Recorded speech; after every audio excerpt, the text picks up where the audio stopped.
বিসমিল্লাহির রহমানির রহিম। আমি এখন রয়েছি বেসরকারি শিক্ষক নিবন্ধন ও প্রত্যয়ন কর্তৃপক্ষের এনটিআরসি এর এই সরকারি ওয়েবসাইটে দেখতে পাচ্ছেন। এখানে নোটিশ বোর্ডের জরুরি একটা নোটিশ চলে এসেছে। আপনাদের পঞ্চম গণবিজ্ঞপ্তি 2024-এর ই অ্যাপ্লিকেশন সংক্রান্ত বিজ্ঞপ্তি স্পষ্টীকরণ। তো এখানে আমি ক্লিক করছি।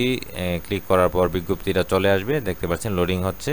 তো আমি লিঙ্ক দিয়ে দিব ভিডিও ডেসক্রিপশন বক্সে, আপনারা এক ক্লিকে চলে আসতে পারবেন। তাছাড়া বিজ্ঞপ্তিটা আপনারা যেভাবে ডাউনলোড করবেন সেই লিঙ্কটাও দিয়ে দিব। আমি এখান থেকে আপনাদের একটু পরে শোনাচ্ছি, সঙ্গে থাকুন। আপনারা এক ক্লিকে এখানে চলে আসতে পারবেন। ভিডিও ডেসক্রিপশন বক্সে আমি লিঙ্ক দিয়ে দিচ্ছি। তো এখান থেকে আমি আপনাদের একটু পরে শোনাচ্ছি। 25 এপ্রিল 2024 খ্রিস্টাব্দে প্রকাশিত ই অ্যাপ্লিকেশন সংক্রান্ত বিজ্ঞপ্তি স্পষ্টীকরণ।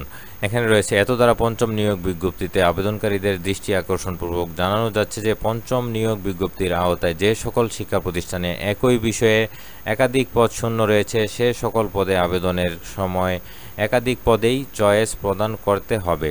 যদি কোনো প্রার্থী ওই প্রতিষ্ঠানের শুধুমাত্র একটি পদে চয়েস প্রদান করেন তবে ফলাফল প্রস্তুতের সময় ওই প্রতিষ্ঠানের শুধু একটি পদের আবেদন বিবেচনায় নিয়ে ফলাফল প্রক্রিয়াকরণ করা হবে এবং অন্য পদগুলো উক্ত প্রার্থীর জন্য বিবেচনা করা হবে না।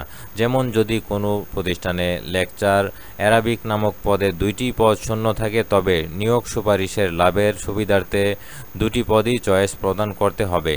বর্ণিত অবস্থায় সংশ্লিষ্ট সকল প্রার্থীকে এ বিষয়ে সতর্কতার সঙ্গে আবেদনপত্রে চয়েস প্রদানের জন্য নির্দেশক্রমে অনুরোধ করা হলো। তো এ পর্যন্ত দেখতে পাচ্ছেন সংবাদটা শেষ হয়ে গিয়েছে। এখানে বিজ্ঞপ্তিটা আমি পরবর্তী আপডেট আসলে চ্যানেলে আপলোড করব। আপনারা চ্যানেলটি সাবস্ক্রাইব করে সঙ্গে থাকুন। বিদায় নিচ্ছি। আল্লাহ হাফেজ।